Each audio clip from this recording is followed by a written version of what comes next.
Never forget who you are, Zelda Alana Nohanson. Zelda closed her eyes as she recalled her last conversation with Impa. She took a breath, fighting back the urge to sob. Grief clenched like an icy fist around her heart as she thought of the woman who was like a mother to her, Impa. She meant everything to Zelda, and now she was gone. No, Zelda thought, a part of her screaming in denial at the truth she desperately wanted to deny. She can't be dead. She clenched her fingers around the piece of paper in her hand. The parchment contained a message, Impa's final note. It told her what happened the night the village was raided, and how to proceed should Impa fail to contain the evil within the Shadow Temple. Zelda bowed her head, struggling to keep her emotions. She would have retreated to meditate rather than risk being seen in the state, but she tried that. They were so close. All Zelda had to do was to find the last sage with Link's help. Then, they could prepare their final strike. Only the Shadow Medallion was needed, the same amulet that Zelda had entrusted to Halvard's care. The other medallions were in Zelda's possession. During her brief trip back to the Desert Colossus, she had retrieved Noburu's amulet shortly after the woman went to the Sacred Realm. When Zelda returned from her short debrief, the Zora gave her Gerudo's medallion, along with their condolences on Impa's death. A part of her still refused to believe Impa was dead. Try as she might, Zelda couldn't deny the truth. The escape of the Shadow Demon, the Necromancer, only meant one thing. Impa was gone. She would have done everything within her power to stop the Necromancer from leaving his prison. Impa's letter explained that she'd gone to the Shadow Temple. Before Kakariko could rally and fight back, the Necromancer managed to kidnap almost half of the village's inhabitants. After her debrief with their commander, the few remaining members of the Queen's Banner who knew Impa had offered Zelda their condolences, but she barely heard them. To them, veiled in her Sheik in disguise, Zelda was just Impa's student, and her eventual successor as the Sheikah leader. Except there were no Sheikah left. Zelda was the last Sheikah, or at least Sheik was, and would be until the day Zelda finally removed her mask. Halvard might have taken Impa's position, however doubtful that might have been, but the last anyone had seen of him was when he arrived and taken off to the Shadow Temple to find Impa. When he failed to return, the commander of the Queen's Banner sent some of his band after him. Now, they too were amongst the missing. Goddesses, we were so close. Of course, Zelda would tell Link what happened when he finally woke up, but she considered leaving out the fact that Impa and Halvard were presumed dead. She couldn't have the boy hero acting like a scared hound. In fact, she hoped he was over that. She couldn't blame Link given the circumstances. He'd been robbed of his childhood, and all because of the cruel hand fate had dealt him. The very thought of it made Zelda sick with revulsion. It was partly because of her that Link would bear more scars than the ones marring his flesh. She had destroyed his life. He's not a boy anymore, Zelda reminded herself. He's a man, one of the last of your kin, and the hero of time. Rauru was her only other kinsman, but illegitimate as he was, nobody recognized him as a member of the royal household. Of those who knew of his true identity, only Zelda and Halvard remained. It was very unlikely that Rauru would ever agree to the idea of being recognized as the rightful heir of Hyrule's crown, though he argued that his past was well behind him. Zelda was certain that the memory of how he'd been treated by the royal family still pained him. He had essentially been swept aside, an embarrassment kept out of the eyes of the court, lest he shame the Noensen name. He had essentially been swept aside, an embarrassment to be kept out of the eyes of the court, lest he shamed the novelisation name. In a way, keeping out of the court's scrutiny had kept him alive. There was one other person who could take the throne should Zelda fail, and she was still far away. It had been a year since Zelda had seen her. It was painful, but Zelda knew she had to keep her as far from her own thoughts as possible. If Ganondorf ever found out, Zelda's chest tightened, sharp daggers digging deeper into her core. The memories of what she saw inside the Spirit Temple weren't helping. Was this the legacy she'd leave? Not, but a shattered kingdom forever lost in a great catalysm? Feeling her heart beat slow, she opened her eyes again, beholding a scene of desperation. Along Kakariko's wall, banners fluttered in a wind that carried the scent of ash and burning flesh.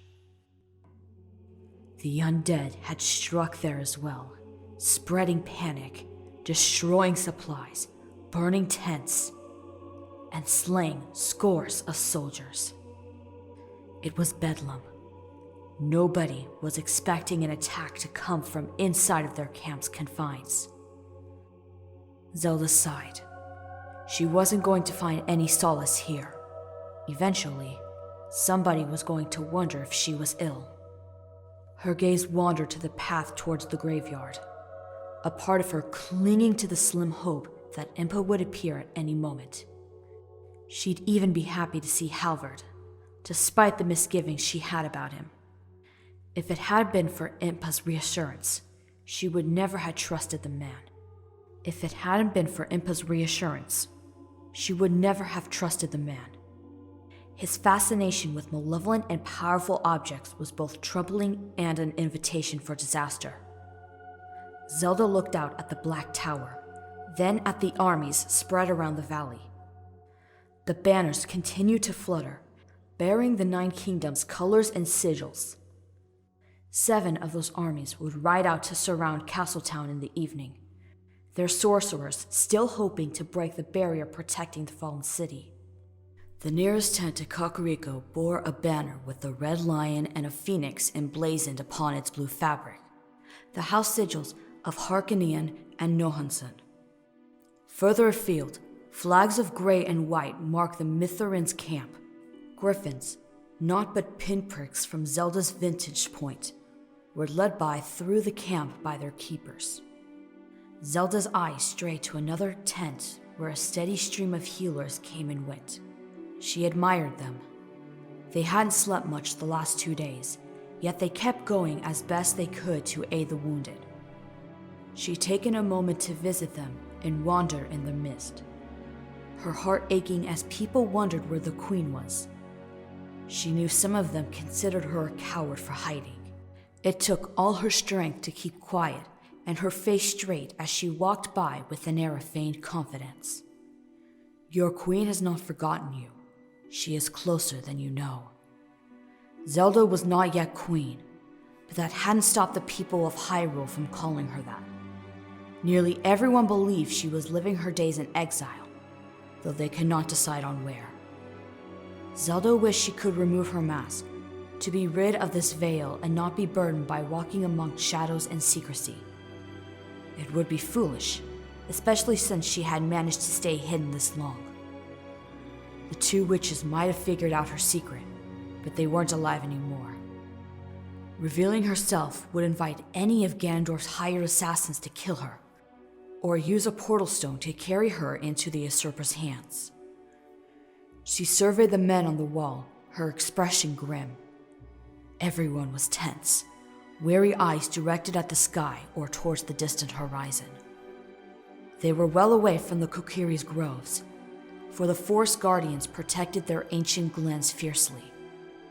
Despite reassurances from the great Deku Tree's descendant, Zelda still worried that something might invoke their wrath. She didn't need that on top of the problems she already faced, and that was without taking into account the ramifications of her alliance with the Gerudo. Earlier that morning, Avil's emissary had arrived as promised, bearing white flags and flanked by a large escort. Zelda had surprised by their promptness, not thinking that they might have already received Vale's message. Yet they come, seeking a meeting with Zelda's council. Their emissary was nearly thrown into a cell, but Zelda managed to step in before that can result in a diplomatic incident. Instead, she had them escorted to a tent where the Queen's Council assembled. She was the only one who wasn't surprised by the Gerudo's request for an alliance. The rest of the council was a different matter. An alliance, Toru sputtered. It was a wonder he didn't swear. The reactions from the 6 council members, including General Toru, were not surprising. Zelda knew Ganondorf tricked his people, but this was unlikely to elicit any sympathy from her council or any of the nobles within the Alliance's army.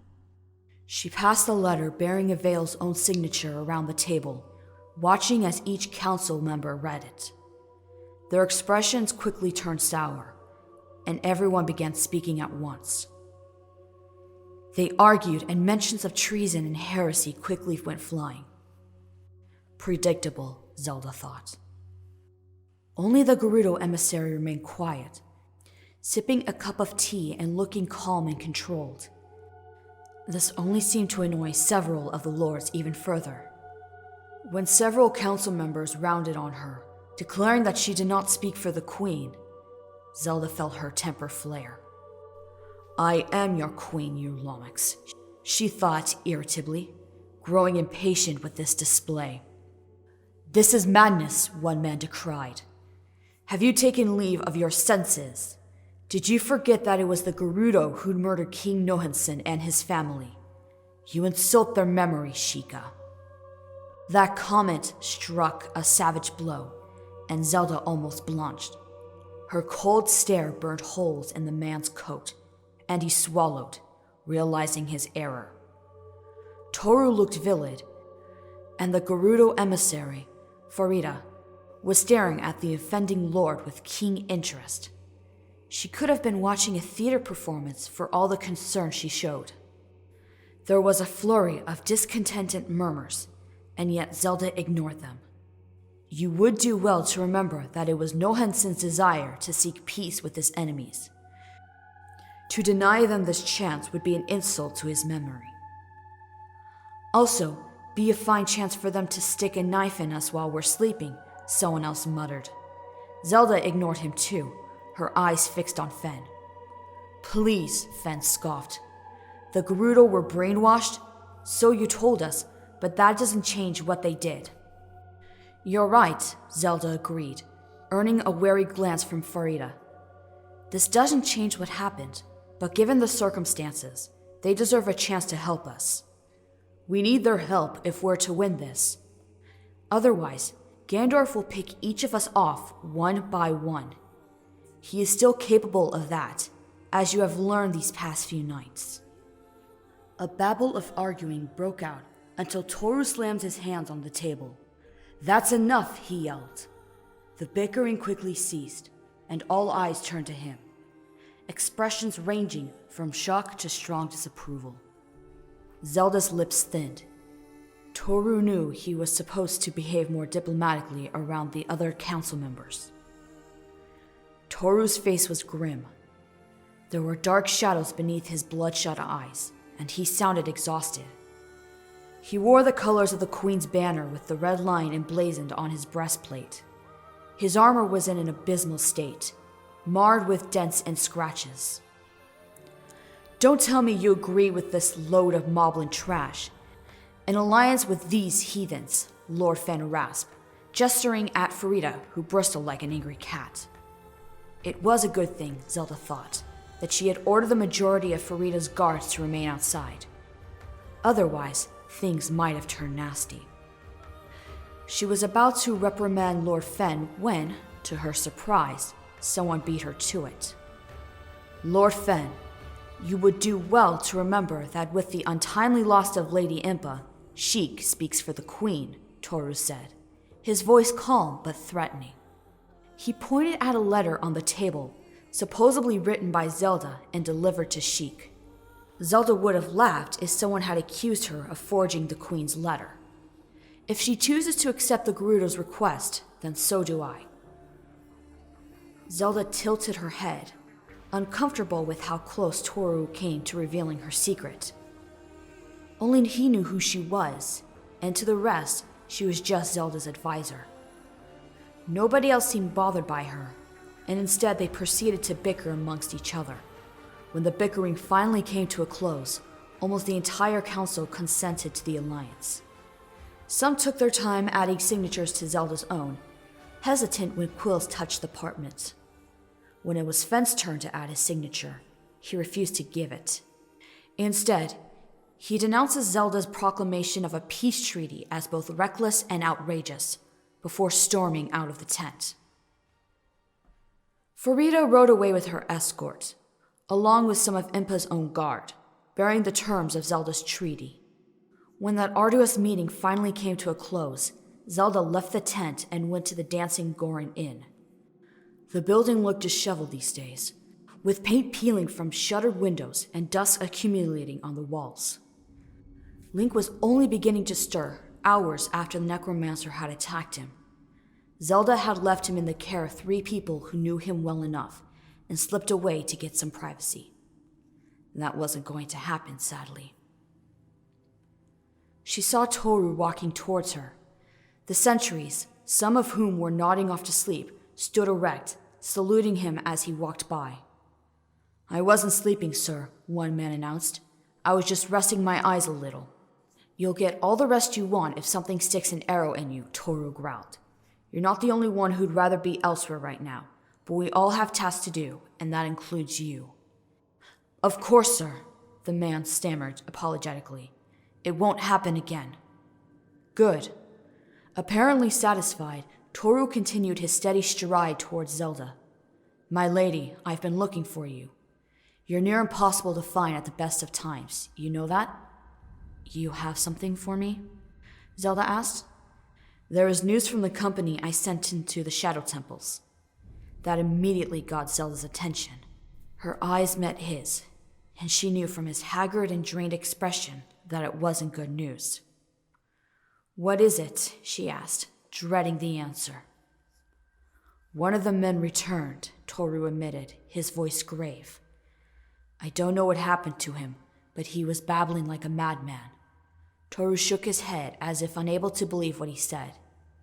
"He didn't want anyone near him, and just about took out one man when they tried getting his knife off of him." "Was anyone else hurt?" "No. We knocked him out." Zelda shot him a questioning glare. "We didn't injure him," Toru continued. "Well, not permanently. Bloody ashes. The man has seen some horrible things the last few years, but to lose it like that. The look in his eyes could have frightened a re-dead." He was yelling something about disembodied hands trying to strangle him. Zelda had a few ideas as to what might have caused that, none of them pleasant. "Where is he now?" she asked. "With the healers. I doubt there's much they can do." Silence fell as they stared towards the black tower in the distance. There was a translucent, dome-like barrier surrounding the structure, which shimmered and rippled like water. Dozens of mages were working to try and dispel it. They worked in shifts so that nobody killed themselves from drawing too much magic. So far, nothing they did worked. "If you don't mind me asking," Toru asked. Zelda didn't mind him dropping formality so long as nobody else was in earshot. "What in the flaming hell are the Sheikah keeping inside that temple?" "I don't know," Zelda said. She knew it was nothing pleasant. Impa never spoke of what was inside, and avoided most of Zelda's questions. It was very unlike Impa to do that, and Zelda sensed a tinge of fear in her mentor's voice whenever the Shadow Temple was mentioned. If Impa was frightened by it, Zelda shuddered to think what other evils it held besides the necromancer. Even before Hyrule fell, there were few records within Hyrule's libraries on the Sheikah or the Shadow Temple.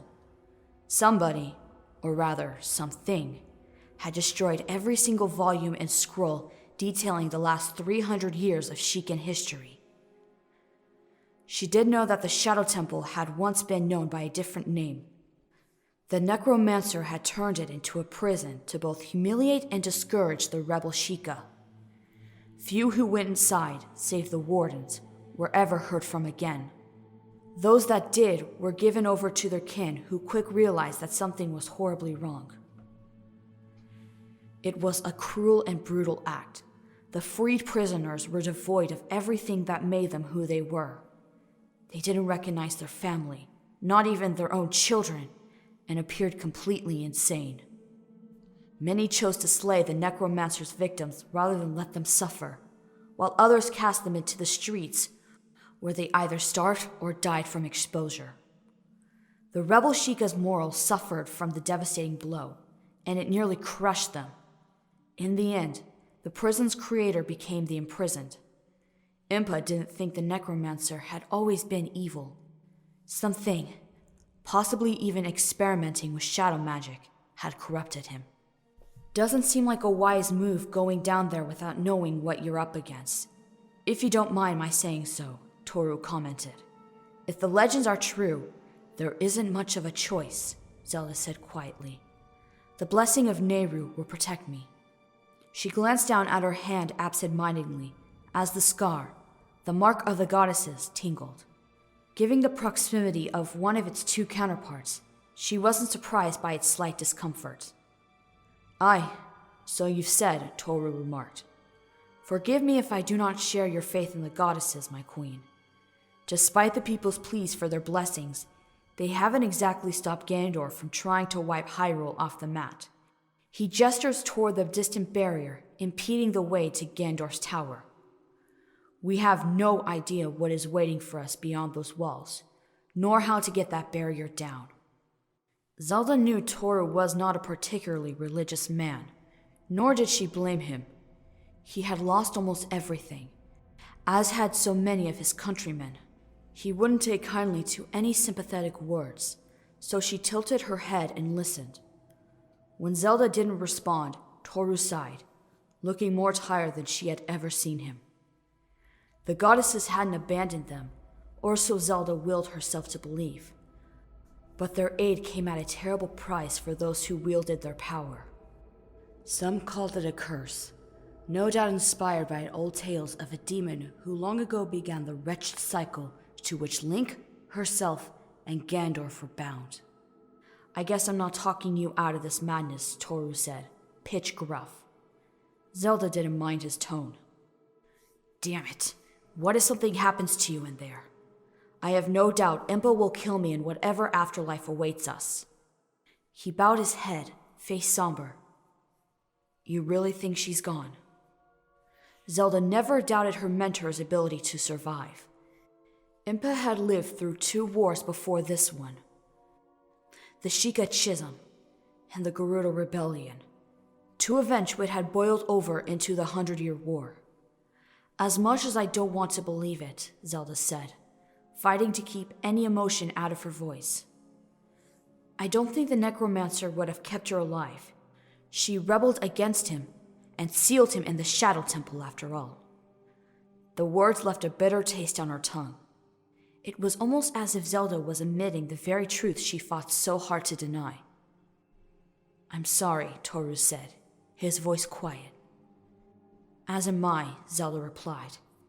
She fought against the feelings constricting around her chest, breathing becoming difficult.